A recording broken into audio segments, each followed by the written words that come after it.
Hi, thanks for coming. How long? Okay, I'm still good. Thank you for coming, everyone. I really appreciate you being here. My name is Damian Synadinos. This is The Hidden Requirements, Exploring Emotions with Placebos, a couple caveats. I normally do this as a half-day workshop full of interactive exercises and conversation, and none of that's going to happen today. Sorry. If you're interested in a longer version of this, come see me afterwards.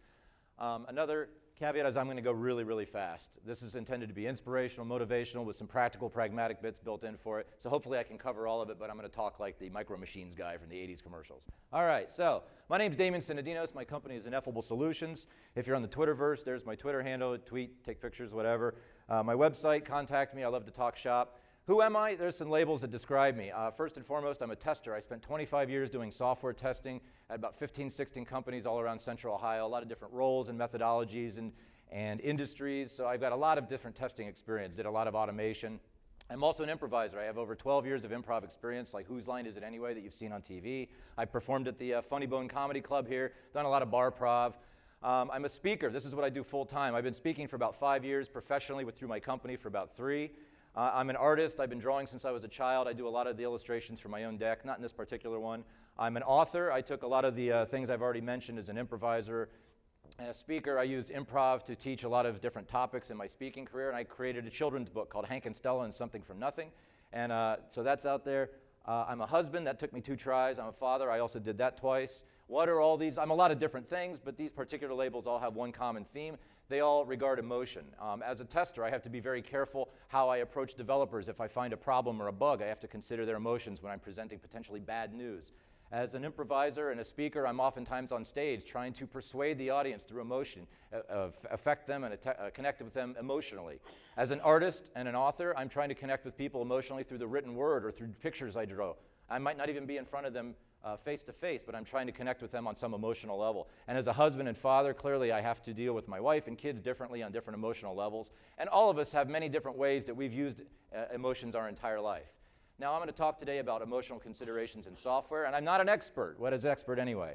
What I'm going to talk about today is experience-based. I have a lot of experience in software, a lifetime of experience with emotions. So everything I'm going to be talking about comes from experience, and then I supplement that with research. Things that are interesting to me, I dig in and I research and I learn more.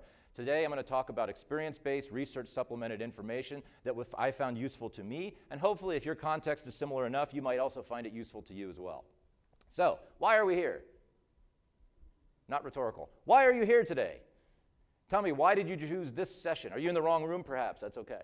Why did you choose this session? How many people read the abstract? Hey, all right, about half of you. That's pretty good. Well, you read my name. That's it? Yep. Wow, high praise. No idea what you're talking about. All right, that's a reason. Anybody else? Why are you here? I'm a BA looking to improve my requirements. A BA looking to improve your requirements. Good. This session is for. All right, this session is for you. Who else? Why did you decide this session over others? There's some stiff competition out there. Yes? I know you, and it would be awkward if I didn't come. I gave him a big guilt trip last night. Yes, he knows me and it would be awkward. Our kids go to school together, and I told him how weird it would be if I saw him in the hallway on Monday and he wasn't here. So, all right, everyone has different reasons for why they do things. Everything we think, do, or say comes from some reason, and I believe, like Cynic says, start with the why. If you understand the purpose, the reason, the why you do things, it helps you better understand what you're going to do and how you're going to do it. So I believe that understanding why we do things is important. So here's a suggestion why some of you might be here today, and I'll give you that suggestion as a claim. The way we feel about software is important. I truly believe this based on my experience and research, and with any bold claim like this, I'm going to try and support that claim with facts and evidence. I'm going to start by giving you some quotations from famous, notable people that is intended to support that claim. After that, I'll talk about the purpose of software. Why the heck do we make software? What's the reason that we make it? I'll get into some research by people that have been studying this longer and deeper than I have. And finally, I'll try and support that claim through digging into requirements, better understanding what the heck are these things that we call requirements anyway. By that point, hopefully you're on board. I've supported that bold claim, and I'll give you some practical, pragmatic information about what the heck are emotional requirements anyway. How do you get them? How do you test them? How do you make them? And finally, I'll talk about placebos, looking at software through the lens of placebos to see if we can gain any insight. So, quotations. I'm going to start by giving you a bunch of quotations from famous, notable people, and some of you may be thinking, you're going to appeal to authority, and that's bad. That's a logical fallacy, and I agree. But not always. Oftentimes, appealing to authority is an okay thing. Appealing to authority is only a fallacy if the authority has no bearing or no relevance on the topic that you're talking about. If I wanted to talk about automated testing and I gave you a quote from LeBron, probably not very relevant. That's an appeal to authority that's a fallacy. But if I was going to talk about something where the person of authority does have relevance in that domain, maybe that's okay. Another thing you may be thinking is, you're trying to appeal to my emotions. Another logical fallacy. Appeal to emotions can be manipulative if those ways that I'm making you feel or trying to make you feel aren't supported by facts. That's bad. But perhaps facts make you feel a certain way. That's okay. Feeling a certain way is nothing wrong with that. So I am indeed trying to appeal to authority and appeal to emotions in this section, and it's up to you to decide whether that's relevant and okay. First quote comes from Dale Carnegie. When dealing with people, remember you are not dealing with creatures of logic, but with creatures of emotion.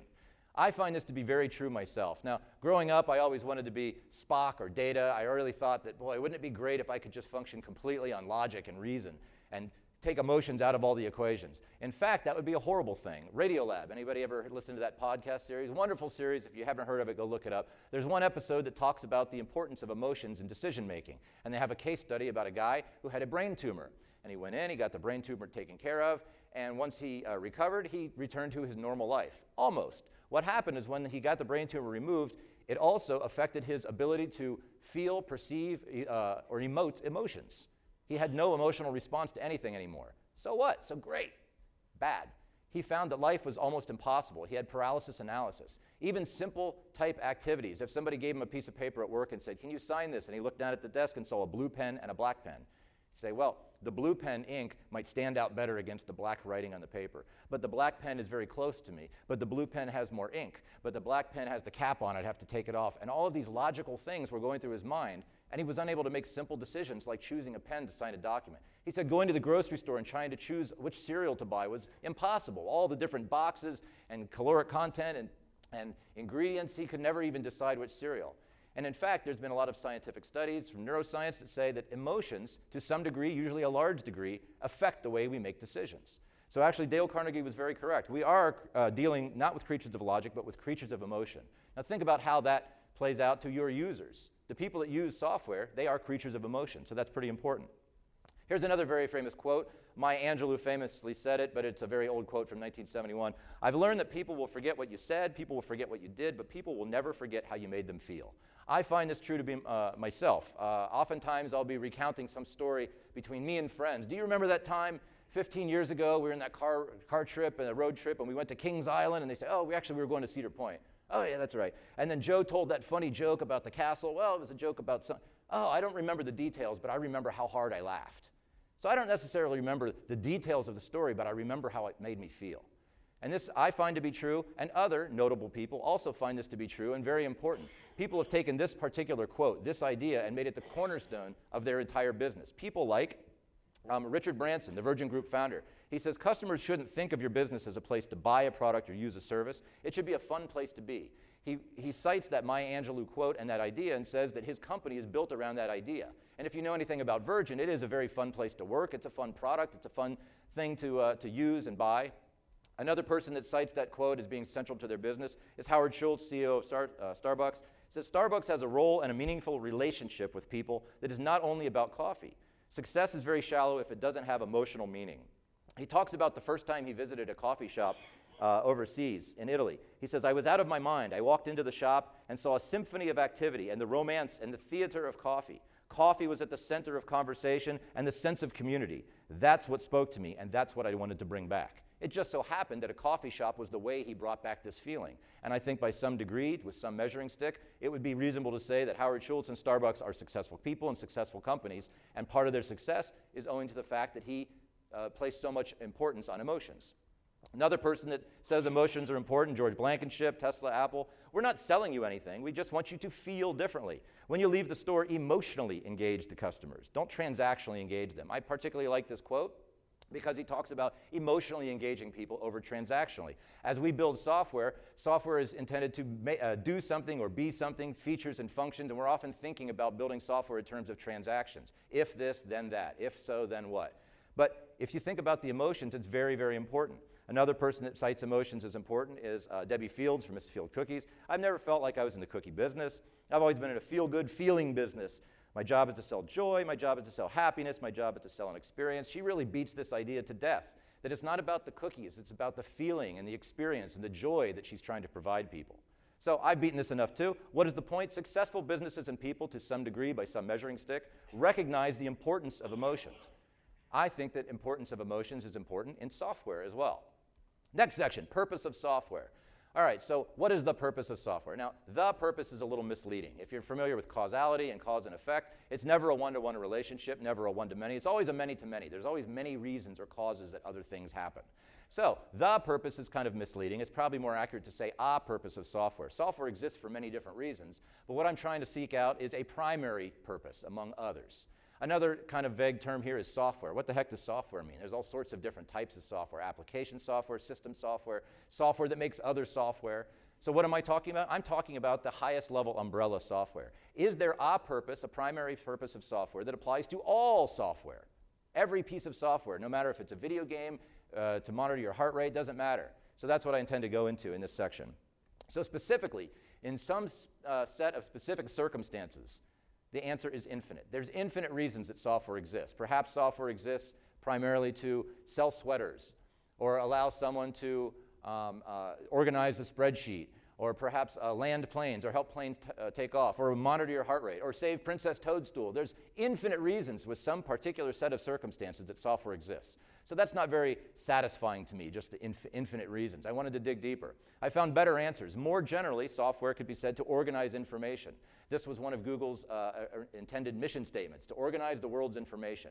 Very more general, applies to more sets of software, but not all software. What about to collect and process data? When I worked at NetJets, I used to see pictures before I arrived of how they would schedule pilots and aircraft and crew, and they had huge whiteboards with note cards, and they move around. Well, that process involves collecting and processing data and simplifying and automating workload. So certainly software can help us do those things, but that doesn't apply to all software. What about to maximize shareholder profit? All software is intended to some degree to maximize shareholder profit. I think that that's a truism, that's fine. However, it's not necessarily a purpose. It might be a side effect. Jack Welch of General Motors says that that is a result of software. It's not the purpose of software. So I was still unsatisfied. I went digging deeper. Why do we make software? Why have I spent 25 years helping create software? Why exactly? I found a very common answer the deeper I dug. To be useful. This comes from Stanislaw Christian. And on his blog, he says that a good software product is above all useful if it meets the stakeholders' needs. So that made sense to me. All software is intended to be useful. But I said, well, useful how? To whom? To help people. All software is intended to be useful to help people do something. Now, it may be directly, it may be indirectly, but all software at some way, shape, or form touches a human being. So that's great. All software is intended to be useful to help people to do what? The most common answer I found is to solve problems. Many of you probably have heard this. Why do we make software? To solve some problem. There's a problem, we create software to help solve that problem. And this made a lot of sense to me. This is the most common, deep answer I found. But it also made me wonder, what exactly is a problem? So I dug deeper. What is a problem and what is a solution? Now, as I began to study this, I realized that there's not a lot of research out there that talks about what problems and solutions are. There's a lot of how to formulate a problem, how to analyze problems and solutions, how to solve problems, but not a lot of research about what are these things that we call problems and solutions. A little bit, but not a lot. So I realized that problems and solutions are things. Everything is a thing. Every thought, every activity, every object is a thing. And that thing is different from this thing, and this thing is different from the other thing. And how are things different? There's characteristics and properties of those things that make that thing different than the other thing. A cow is different than a dog is different than a chair, and a problem is different from a solution. So how are they different? They have essential characteristics. I'm an armchair linguist, and I study semantics, and in linguistics, these are called the differentia, the thing in a definition that makes that definition apply to that word and not every other word in the dictionary. So I'll give you an example of this. Here's a definition, a reasonable definition of square.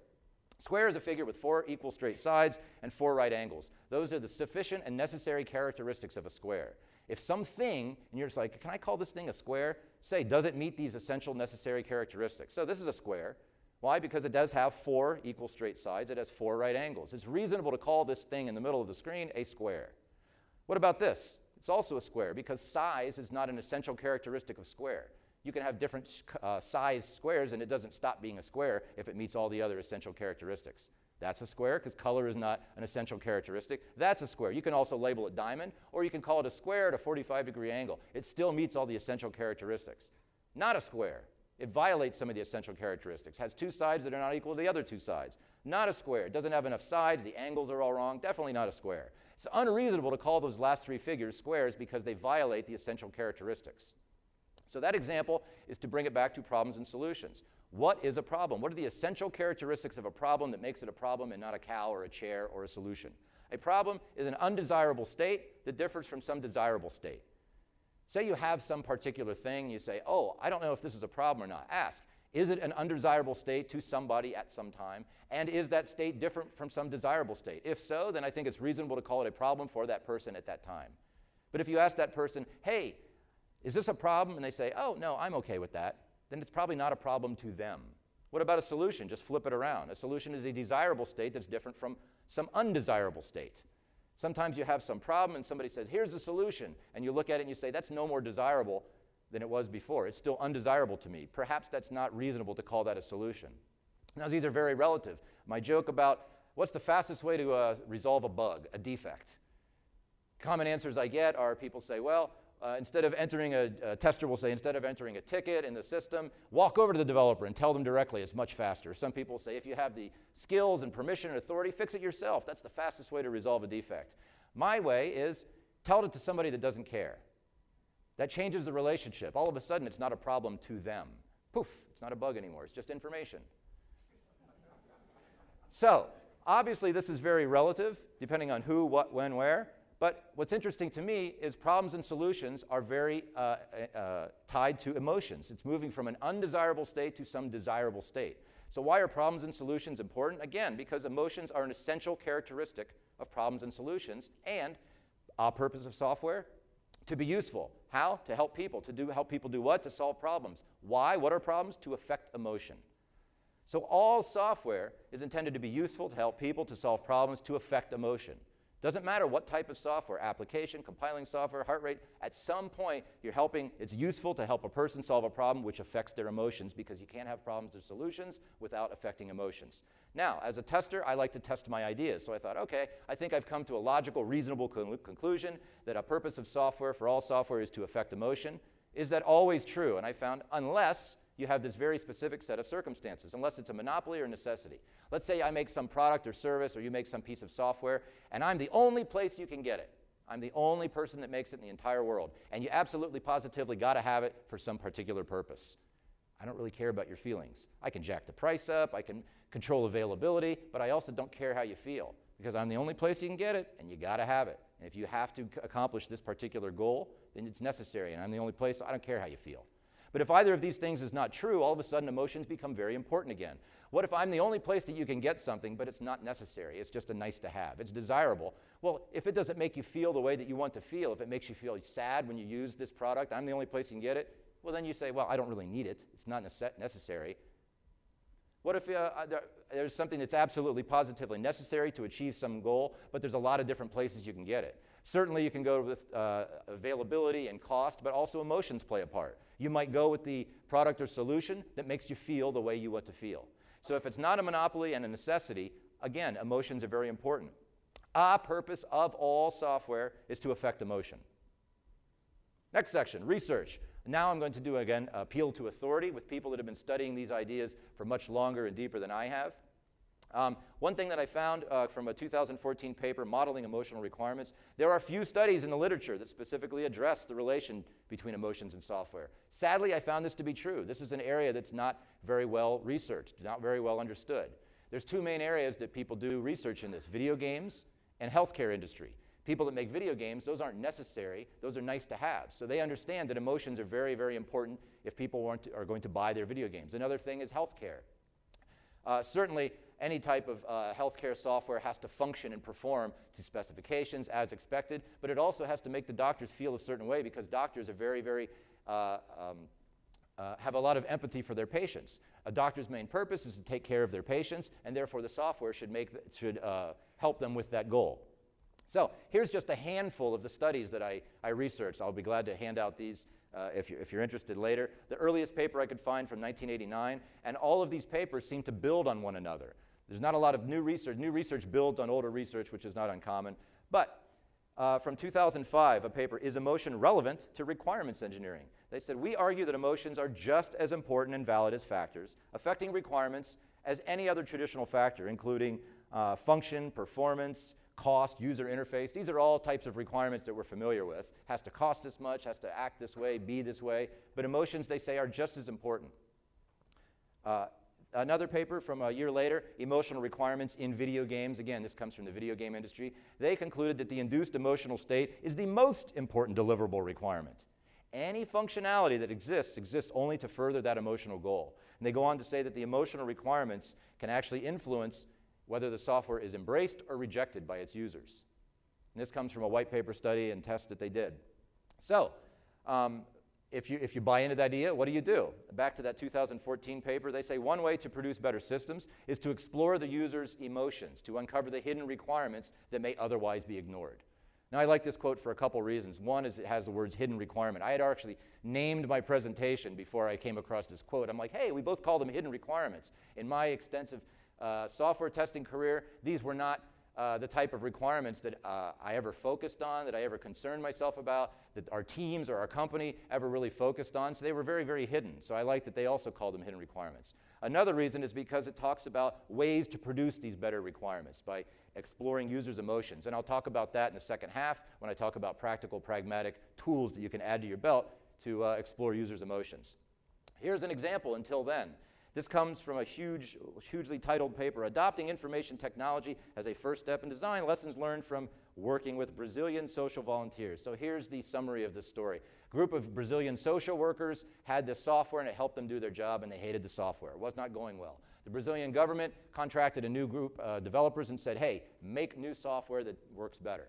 The first thing these developers did was go and sit and interview and talk to these Brazilian social workers. These developers said, why do you do this work? What are your hopes? What are your dreams? They worked alongside of them. They understood them. They used methods from social science, from psychology, clinical sociology, all these different areas to better understand the wants, needs, hopes, dreams of these social workers. Then they used those as the basis for creating this software.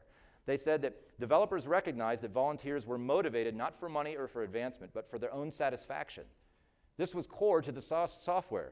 The software, these people aren't doing the social work as a volunteer because they want to have a status raise or because they want money. They do it because it makes them feel a certain way. Therefore, the software should also make them feel that way. The epilogue is they used that as the basis, created this software, and it was much more embraced by these Brazilian social workers. So what? The way people feel about a technology can determine whether the technology is embraced or rejected. I said that, and it also is in the 2014 paper. And why does all this matter? Because research suggests that emotional requirements can influence software acceptance and should be considered. All right, one more way to support this claim. Let's talk about requirements. Everyone in here is probably familiar with requirements in your professional life. How many BAs do we have in the room? Any? All right, just a few hands. Developers? More hands. Testers? None of the three above? All right, more hands. So we have a variety of different people in here. And perhaps you're saying, well, I'm not a BA. They're the ones that actually create requirements. They talk with users and they make specifications. I would suggest that in a more general sense, all of us have been creating requirements our entire life. Every time you order a burger and you say, hey, hold the cheese, add extra tomato, that's a requirement that's based on a want and need. Maybe the hold the cheese is necessary because you have a dairy allergy and you want extra tomato because you like it. So I've also included some Calvin and Hobbes cartoons throughout this, and I've tried to find relevant ones to each section, each topic. This particular set is because Calvin talks about wants in the first one and needs in the second, and that will hopefully become more clear why in a second. So what are requirements? In the context of software, I think a reasonable definition containing essential characteristics is a particular thing or goal that a system should be or do, some property of a system or some function of a system. I think that's pretty reasonable, and we would agree that that's what a requirement in terms of software is. And depending on your shop, how you make software, you may have seen these requirements expressed in a couple different ways. Maybe if you're waterfall or agile, you see them as system should be or do some particular thing, or as a user story as a role, I want this particular goal so that I get some particular benefit. And there's a lot of different types of requirements that we deal with. A little word cloud listing a whole bunch of different types.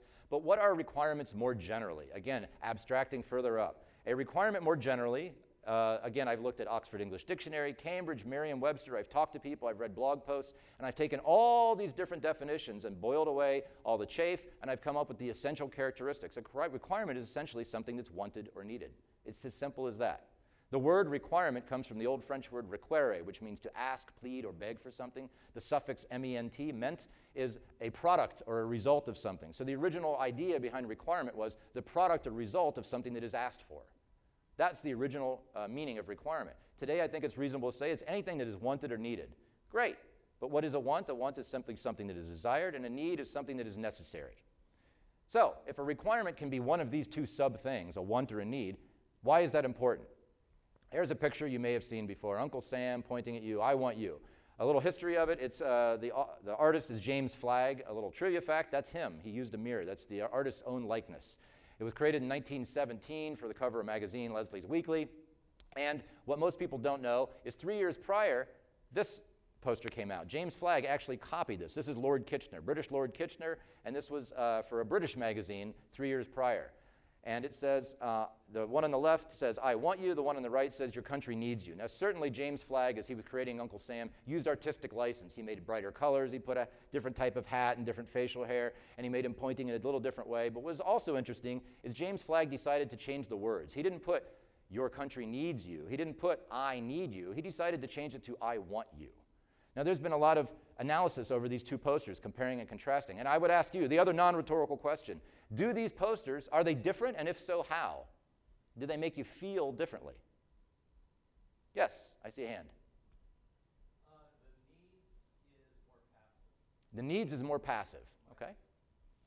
Yes?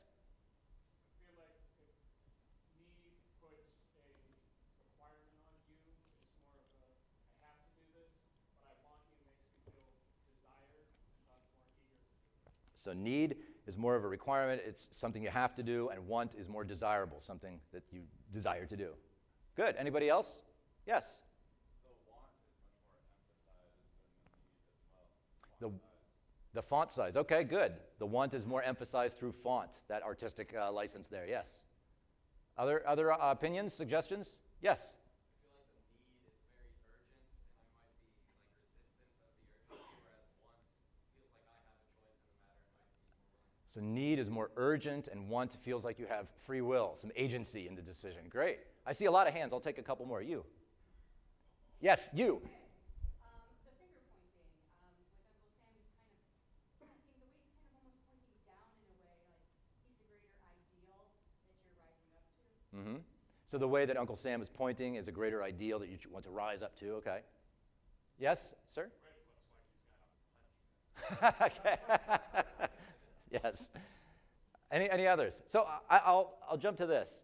One of the analyses of these particular posters said that your country needs you evokes patriotism and guilt in those yet to enlist without straying so far as to be emotional blackmail. Now, certainly these posters, there's different fonts and different ways that the two characters appear, but the very decision to change the word needs to wants makes people feel differently. Now think about if your spouse or significant other says, I want you versus I need you. Does that make you feel differently? What about at work if somebody says, hey, I need you to do this, versus if they come over and say, I want you to do this? Does that make you feel differently? The words themselves, want and need, can actually make us feel differently, as expressed in this poster or as expressed when we talk to coworkers or significant others. The words affect our emotions. So let's dig deeper. Requirement, again, a thing that's wanted or needed. So how can you tell the difference? Somebody says, this is a requirement. How do you figure out if it's a want or need? Here's a little formula, an algorithm, perhaps a heuristic, that might help you with this. First is identify the requirement. Here's a requirement. Let's call it X. Next is establish the purpose, or a purpose, a primary purpose in some set of circumstances. Let's call that Y for X. Now, so far, this might seem familiar. It's because it's just a restatement of the 5 Whys root cause analysis technique. People say, here's something, and you say, why? Ah, now I have a new reason. Why? Why? Why? A bad name for a great idea. It helps you dig deeper and understand root causes. Well, I leaned on that particular method and approach, and I added a third step. You've identified the requirement X. You figured out a purpose for it, Y. Finally, you ask, can the purpose Y be achieved without X? If the answer is yes, then that thing X, the requirement, is just something that is wanted. You can achieve Y without X, so it's just something you'd like to have. But if the answer is no, then all of a sudden that purpose, that reason can only be achieved with X. That means X is necessary, absolutely positively necessary if you want to get to Y, and it's a need. So this is a way that you can take a requirement and tease out whether it's something that's wanted or whether it's something that's needed. I'll give a little example. I require a library card. That's my Example in this particular one, my requirement. First, I'm going to identify the requirement, a library card. Next, what's the purpose in my little story? It's to check out books from the library. So I would ask myself, can I check out books from the library? I can steal them. I can hide them in my backpack. Maybe I can use my ID. But really, ask, can I check out books from the library without a library card? No. Therefore, a library card is necessary. So this requirement, I require a library card, is it a want or need? It turns out to be a need using this little formula. Now I'm going to dig a little deeper because something interesting happens if you follow this method deeper and deeper. Here's my requirement, library card. Why do I need it? What's the purpose? To check out books. Can I check out books without a library card? No, therefore library card's a need. Let's do it again. I have a new requirement, to check out books. Why do you want to check out books? I want to gain knowledge, that's why. Well, can I gain knowledge without checking out books? Is there any other way I can gain knowledge? Sure, I can read on the internet, I can talk to people. So therefore, checking out books is just something I want to do to gain knowledge. I can achieve gaining knowledge without checking out books. Let's do it again. I want to gain knowledge. Why? In this story, I want to learn how to cook. So, can I learn how to cook without gaining knowledge? No. Learning is about gaining knowledge. I need to gain knowledge in order to learn how to do something. Learn how to cook. Why? I want to impress someone. It's my story. So, I want to impress someone, and I think that learning how to cook will do that. Is that the only way I can impress them? Perhaps not. Perhaps doing a really awesome dance will also impress them. So learning how to cook is just something I want to do. Why? My new requirement, impressing someone. Why? Because I want to date that person. Is that the only way I can date them? By impressing them? No, maybe if they thought I was sweet and nice, they would also date me. So that's just something I want to do, is impress them. Why do I want to date them? I want to feel happy. Okay, is that the only way I can feel happy, by dating this person? No, a big chunk of chocolate or a warm bath also makes me feel happy. So dating them is just something I want to do. Let's do it again, to feel happy. Why do I want to feel happy? That's a tough one. If you dig down deep enough, I often find that all requirements end in one of two places. Some philosophical quandary, whether it's a moral, right, virtuous thing to do, which is almost unanswerable, or some base emotion, because you want to feel happy, you want to feel satisfied, you want to feel safe. If you dig down, almost all requirements end at some base emotion. Now, I have a philosophical opinion about this. I'll talk about offline. I love thinking about this stuff. But why does this matter? Because requirements are simply wants or needs that can affect emotions. Just the word want or need can make you feel a certain way. And they often originate from some base emotion if you dig down deep enough. All requirements come from some emotion or some philosophical idea. Why is all this important? To support this claim, the way we feel about software is important. I hope you're on board, because now comes the more practical bit where I talk about getting, making, and testing these things. So, emotional requirements, what are these things? You can check this out online afterwards in one of the Slack channels or my website, so you can read that Calvin cartoon. Basically, again, a requirement in software is a particular thing or goal that a system should be or do. An emotional requirement, a reasonable definition, is a particular feeling that a system should induce in a particular user. And again, if you're going to write requirement formats in one of these different ways, a user story, perhaps a reasonable way to write emotional requirements is like this. A system should be or do some particular thing. Why?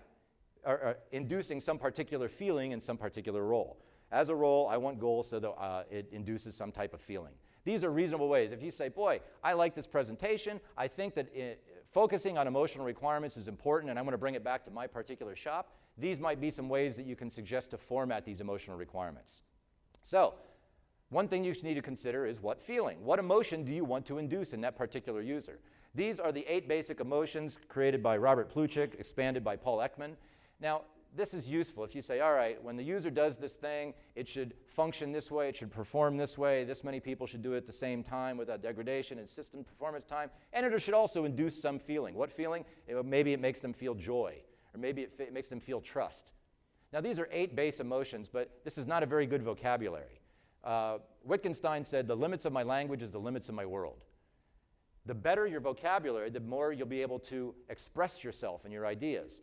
Take that idea and apply it to emotions. I don't expect you to read this, but if you Google for emotions, you'll find all sorts of things. This is called the emotion wheel. All sorts of ways that people have taken these 8 base emotions and teased them out into more subtle type emotions. If you increase your emotional vocabulary, when you're trying to figure out what feelings you want to induce through your product in particular users, you'll have a more advanced, robust vocabulary to choose from. Instead of just joy or fear, you can say a sense of accomplishment, a sense of satisfaction.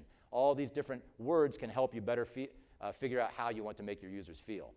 Another thing to consider is, who are we talking about? Who is the target? What one person feels this way, another person feels a different way. Abstract constructs are like that. What's funny to me as a child is not funny to me as an adult, because time has changed. What's funny to me might not be funny to you. What's painful to me might not be painful to you.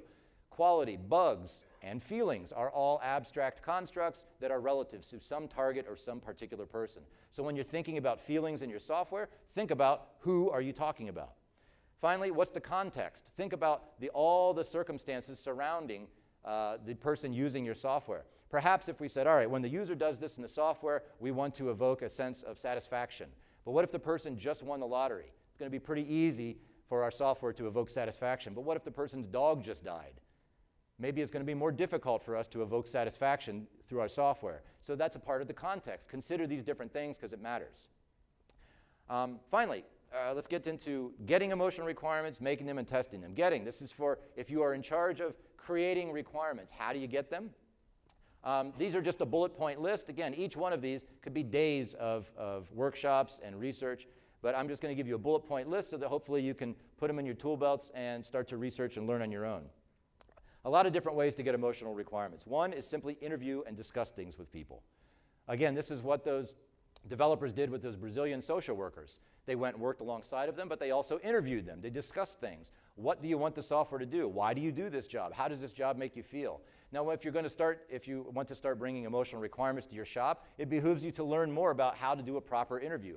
You've heard about perhaps open versus closed questions. Those are very, very high-level blanket ideas for questions. There's all sorts of subcategories. Loaded questions, leading questions, be careful of those. Reflective, probing questions, meta questions. There's all sorts of different ways. Open questions can be any type of why or how. Closed can be any type of binary or fixed response. So when you're discussing and asking people questions and creating interviews, surveys, polls, questionnaires, it behooves you to figure out how to properly create questions and ask these people. Timing is also a factor. When are you talking to these people? If you're creating surveys, polls, and questionnaires, there's Likert scale, there's ratings and rankings. On a scale of 1 to 10, tell me how you felt, 10 being very happy or 0 being not so happy. Or rank things, put these 5 emotions in order of importance to you. There's all sorts of different ways you can structure polls, questionnaires, surveys to understand what emotions people might want to feel. Observation. If you can't talk to somebody, maybe you can watch them. Maybe you can create a focus group or have actual users come in and use prototypes or alpha versions and observe them. If you're going to observe someone, be careful of the observer effect or the Hawthorne effect. Sometimes when people are being observed and they know they're being observed, that will affect how they act.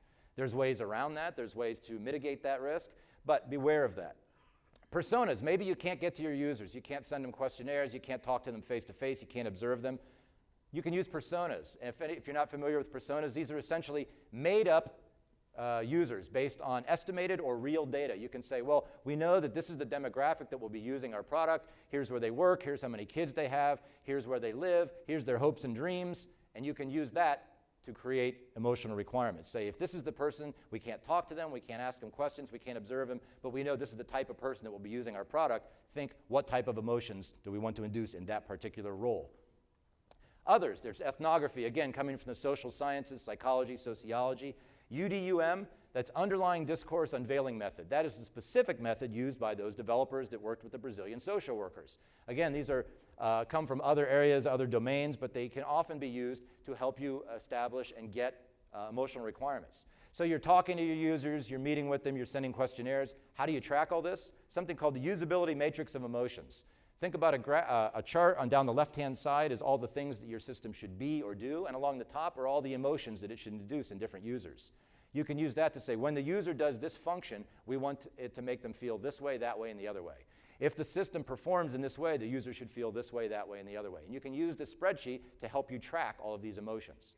So those are some very high-level ideas. If you're going to take this idea and take emotional requirements seriously back to your shop, you might try some of these different methods. Next, how do you induce these emotional requirements in your users? You have this great chart, the spreadsheet that lists all the things that your system is or does, all the emotions you want to induce in them based on interviews or whatever. How do you actually go about doing that? Developers, you're going to hate this part. It's case-by-case basis. I can't help you. You're going to have to figure that out on your own because the answers are infinite. If you say our software should do this thing, and functionally it should do this, it should perform this way, but we also know that we want to induce these 3 emotions in the users, how do we go about doing that? You have to figure that out for yourself. It's very difficult. An example comes from video games. There was a video game company in one of the papers, they said at one point of their first-person shooter game, they wanted the players to feel vulnerable and afraid. So they knew that that was the emotion they wanted to induce in people. How do they go about doing it? In this case, they put the player out in the open with very little cover to hide behind. Then they were able to successfully induce this feeling of vulnerability or fear in the player. That's just one example. There's infinite examples on how to go about doing this. Now to the testing, measuring emotional requirements. This gets tough. If we could use telepathy, it'd be great. We create a software, we talk to our users, we figure out this is the emotions that we want to induce in them, we figure out how we think we want to do it, and we say, did we actually do it? Compare what we wanted against what we did. It'd be great if we could just read their minds. Sadly, that's not, it's not possible, but there are a lot of technologies that are available now. Technologies that probably aren't practical or available to you. There's galvanic skin response. When people are nervous, they sweat, and therefore their electrical conductivity on their epidermis is more. So you can measure people's emotions or nervousness by galvanic skin response. There's contraction or dilation of eyes and pupils between whether you're interested or bored. There's the tone and pitch of your voice. There's all sorts of different brain waves, heartbeat. There's all sorts of different technologies that are being developed, oddly enough, mostly for marketing and advertising. They're trying to measure people's emotions to see, are these advertisements landing with our users? Now, chances are you're not going to be able to go out and buy eye trackers and skin galvanic responses. So I'm going to give you some other ways to hopefully be able to measure emotional responses without these technologies or reading people's minds. And they're going to look familiar because they are. Interview, discuss with people. You've made software, you found out what emotions they want to have induced, you've created software that you think does it, have the user use that software, and again, interview them, discuss it with them. We wanted you to feel this way, did you? On a scale of 1 to 10, rating, ranking, timing is important. Maybe it's important to interview them right after they use the software. Maybe they hated the software, but you're wise and you wait 3 weeks to interview them when they cooled off. So think about timing. Surveys, polls, questionnaires. If you can't get face-to-face, perhaps you can send them email or contact them remotely and give them surveys and questionnaires to say, how do you feel about this? Did we induce the feelings that we wanted to induce? Observation. Again, if you can observe the user, be careful of the Hawthorne effect or the observer effect, but watch them. If they used to do this manual process and their brow furrowed and you were like, oh, you talked to them and they didn't like it, and then they want to feel happy, and you made software that you think will make them happy, and now they're using the software and you're observing them, and their brow is still furrowed. Maybe you're not actually inducing that feeling that you wanted to induce, so observe them. Role play. You can't get in front of them, you can't send them emails, so you have these made-up personas. Maybe you can role play. Pretend that you are this person, this middle-aged housewife from Iowa, and you're using the software, or an executive banker from New York, and you're using the software. Does it make you feel the way based on these personas? You can role play. In absence of other technologies, other methods, this is better than nothing. Others, these come from social sciences again. DEQ is the Discrete Emotional Questionnaire, helps questionnaires specifically designed to measure those 8 basic emotions. So you can give this DEQ to someone after using your software, and it will help them answer based on those 8 emotions. The Rice profile, created at Ohio State, Dr. Stephen Rice, helps you measure 16 base emotions. My favorite is the PREMO, the Product Emotion Questionnaire. Many people communicate now through emojis and memes and different visual ways. Sometimes it's easier for people to express how they feel through pictures, and that's what the PREMO is. After using your product, instead of answering with words, it'll say, pick which picture best responds to how you felt. And it's little avatars of people feeling sad or sappy or happy or sad or concerned. So these are some ways that you can measure emotional requirements. Finally, back to how do you track this? You have your spreadsheet about all the things that your system should be or do, all the different emotions. Now you can put little red X's or green check marks next to them. Did we actually accomplish this thing? So it's a way to track it. There are many different methods to get and measure emotional requirements, just a high-level bullet point list that hopefully you can go and research if you're interested in making this happen at your shop. Finally, placebos. I have about 10 minutes left. In my half-day workshop, this is a section that I spent about an hour and a half on because it's really interesting. I think there's a lot of insight. Clearly, we're not going to get that deep today, so I'm going to float through it. Placebos are very interesting and very poorly understood. Only about 40 years of research into how placebos actually function.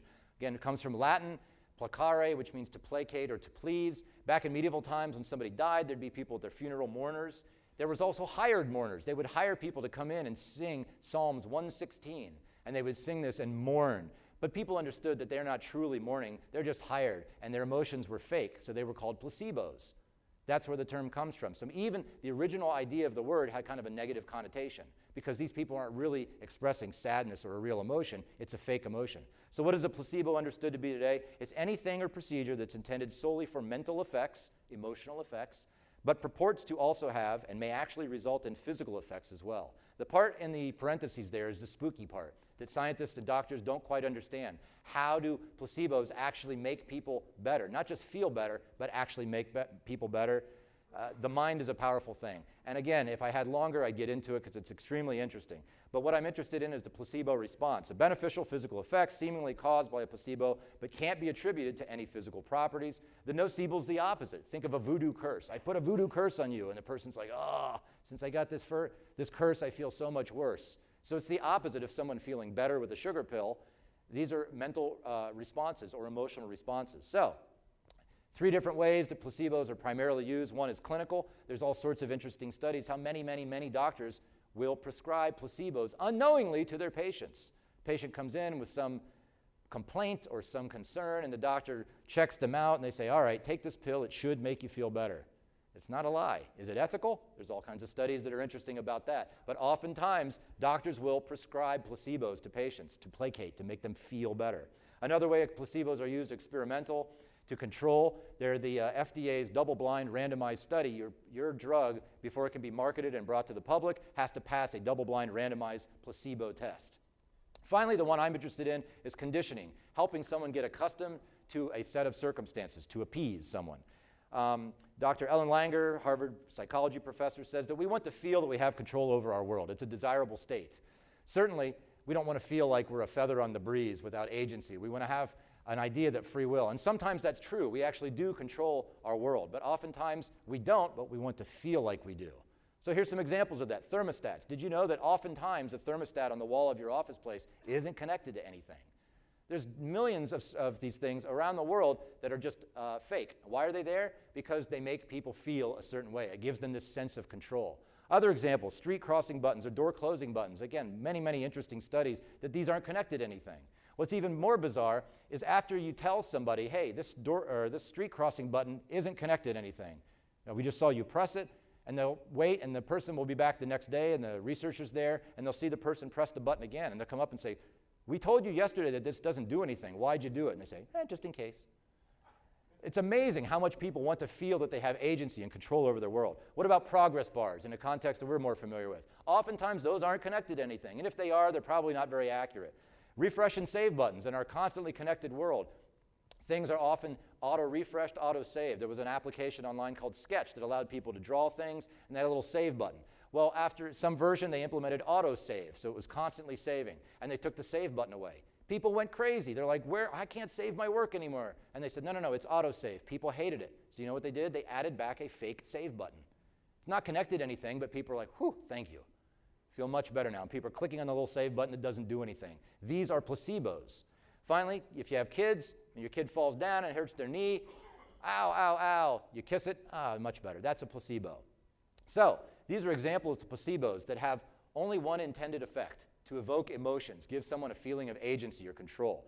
And I think that there's three ways I'll present to you today, very quickly, super quickly, about how placebos might be used to gain insight into software. If you view software through the lens of placebo, the first is isolating emotions. If you're running a test or experiment, it might behoove you to reduce the amount of variables or control variables. So if you make a change and you try something, you run an experiment, but there was 19 different variables, it's hard to tell what actually caused that change. But if you can control the variables and reduce the amount of things that change, that can be helpful.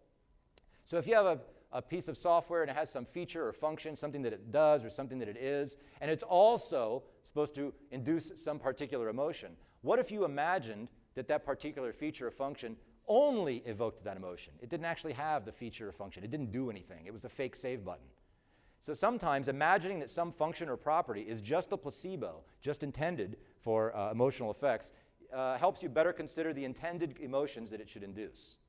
So think about the different things that your software is or things that your software does. Imagine that they're placebos, and that will help you better make, and test those emotional requirements. Next is bugs. We're all familiar with bugs. It should do this, it didn't do that. That's a bug. What about a bug in a placebo? What if you had something and you said the intended this intended thing, if the user does it, it's supposed to do this certain thing, but it's also supposed to make the user feel happy. And you create it, and the user uses it, and you say, oh, afterwards, did it make you feel happy? And they say, yes, it did. Great, no bug. That's pretty obvious. What if it was intended to make the user feel happy, and you asked them afterwards, did that thing make you feel happy? And they said, it made me feel sad. Pretty obviously a bug. So that's pretty clear. But what if you asked a person afterwards, it was intended to make you happy, did it make you feel happy? And they said, it made me feel super crazy, ecstatic happy. Is that a bug? Did you really want them to feel that happy? What about that vulnerable thing? What if the person is playing that first-person shooter and you want them to make them feel vulnerable and they went and hid in their closet and threw away the game? Maybe they're too scared. So is that a bug? What if repeated use of this particular thing, that thermostat? You see someone use it and you say, you turned it up, did it make you feel warmer and happier? They say, yes, it did. But after a half hour, they're not really warmer, so they kind of feel cold again, and they go and turn it up even more. You say, did it make you feel happy? Yeah, not as happy as the first time. And now, a half hour later, they're colder, and now they're going and turning it up again and again. Now they're getting increasingly frustrated, like, what's wrong with this thing? And repeated use of it. Is that a bug? Sometimes, considering various scenarios as placebos to help determine intended and unintended results can be something interesting to think of if you're thinking about emotional requirements as placebos. Last way is ethics. I talked a little bit about doctors prescribing placebos. There's all sorts of interesting ethical considerations. Honest design, one of the 10 principles design. Good design is honest. Here's some examples. There's malevolent versus benevolent lies and deception. You can malevolently lie to someone or deceive them for their benefit. You can also do it malevolently for their detriment, to harm them. Here's some examples. Coinstar, you go to the grocery store and they have a machine, you dump your big bucket of quarters in there, and it spits out a receipt that you go and exchange for paper money. When they first came out with these machines, they're very efficient machines. People would dump in their money, it would spit out a receipt, and people were skeptical of the receipt. They said, this can't be right. The machine, there's no way it counted all that money that quickly. And so they did analysis, they looked at the logs, and they said, no, our machines are paying out the right amount. People still didn't believe it. So, you know what they did? They built a fake delay in there. Now people dump their bucket in, the machine's done counting it after just a little bit of time, but it will just wait and wait and wait, and then spit out a receipt, and people go, now that's right.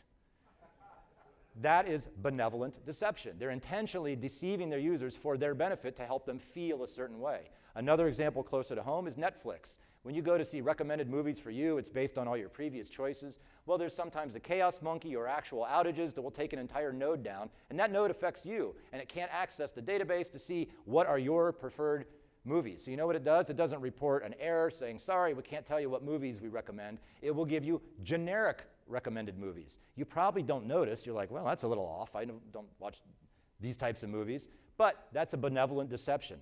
There's lots and lots of examples where considering intentionally deceiving the users for their benefit can actually be important. That one study from research said it's the most emotional considerations are the most important deliverable. If you believe that to be true, then maybe you also would buy into the idea that ethically it might make sense to intentionally deceive your user for their benefit. Thinking about software in terms of placebos can be useful. Summary: successful businesses and people to some degree, by some measuring stick, recognize the importance of emotion. A purpose of software is to affect emotion. All software is to be useful to help people to solve problems. Problems affect emotion. Therefore, all software is to affect emotion. Research indicates that emotional requirements can influence software acceptance and should be considered. This will have a big impact on whether people embrace or reject your software unless you're a monopoly and a necessity.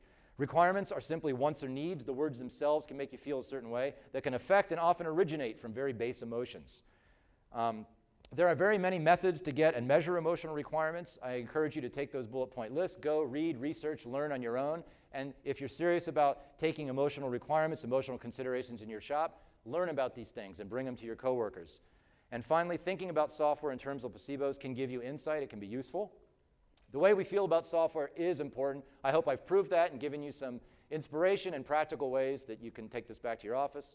Thank you very much. Please keep exploring, and I'd be happy to take questions and talk afterwards. Thanks.